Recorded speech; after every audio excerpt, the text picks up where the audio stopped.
I want to give y'all this word while it's still fresh and while it's still literally, it's still evolving and unfolding in my brain as I speak. So listen to me, y'all. We are not experiencing life. Life is experiencing us.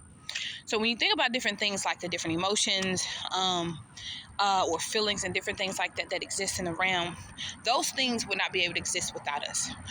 We are the reason why life exists, not the other way around. If we didn't exist, life wouldn't be, right? And so if you think about it, like for instance, when it comes to like anger and pain and frustration and irritability and all these different things, those things need a host body to exist. If anger was just this ball of fire that's set in the middle of the room, it wouldn't be able to grow. It wouldn't be able to expand itself. It wouldn't be able to do anything with itself. It would just sit in the middle of the room and be nothing and do nothing, right? But because anger flows through us, or different emotions, joy, happiness, abundance, whatever those emotions and feelings and things like that are, those things flow through us. 111. Those things flow through us because it needs a host body to exist. It needs a host body to live or to thrive. You know how they talk about like negativity spreads faster than positivity or whatever have you. But whatever side you're experiencing, the reality is positivity can spread just as fast as negativity. But the world we live in has been conditioned to believe that negative is positive and positive is negative. And that's why right now, 144, as I'm saying that, listen to me, y'all. Listen, negativity is not what travels faster. We have just conditioned a world where negativity has become the center force of existence, or the center prime of being, right? And so we think that negativity spreads faster. But if you pay attention, anytime there is a positive or encouraging or uplifting message or word that someone has to say, that word will spread just as fast as a negative word will, right? And so we have to recognize, y'all, that life is not existing, or life is existing because of us. Life is not happening to us. It is flowing through us. Come here, somebody. Lean in for a second, because y'all ain't listening to me, goddammit. Listen to me. Life is flowing through you.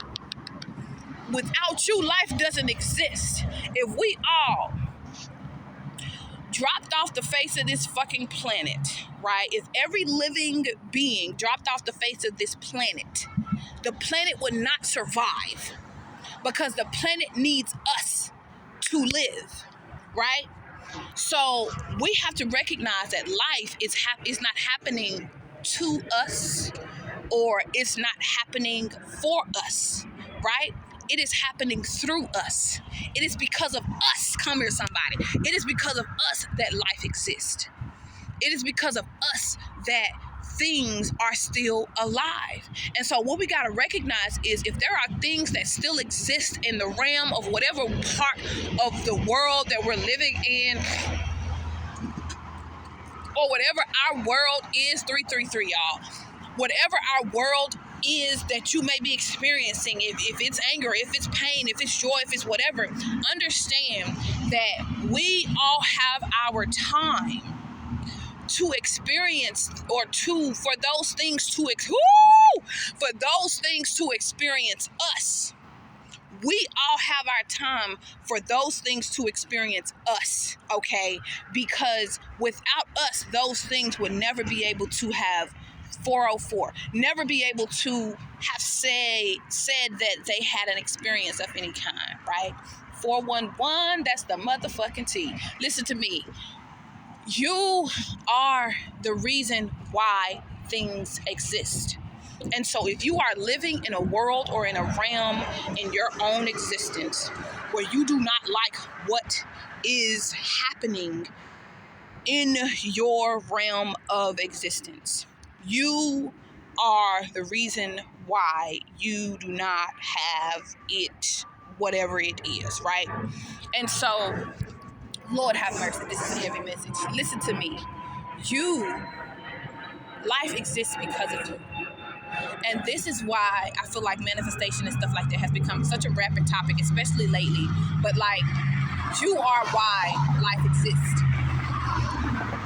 if you want to create a world for yourself, or just a world in general that embodies certain things like love, abundance, prosperity, peace, happiness, joy, those different things, you have to understand that every action, everything has an equal and opposite reaction, right? So if you want to experience, and they talk about this, if you want to experience joy, right, you have to experience the exact opposite of that. If you want to experience, love and abundance, you will also have to experience the exact opposite of that. Where there is love, there is also hate. Where it's peace, there is also war or catastrophe, right?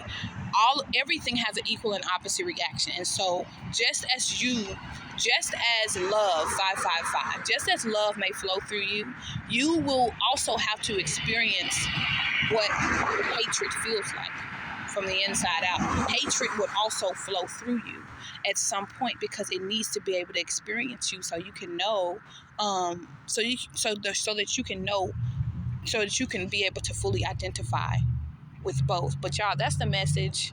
I hope it makes sense, because as I said, this is literally, I'm walking and this is the time that God speaks to me. And so if it makes sense, comment below and let me know that it makes sense for you. Let me know that this was your word. But this is the guiding light, y'all. It's going to be some powerful shut your mouth. Okay, there's about to be some powerful messages and some powerful words that are going to be coming. And so it's so important, y'all, to listen to the messages that are coming. And I don't even just mean me and my channel, but like the messages that are being specifically channeled by the people of God. And I will give you this word of encouragement before I get off. Do not limit, label, or restrict where a message comes from based off of who you think a person is or is not. That's the message. Peace and love. This is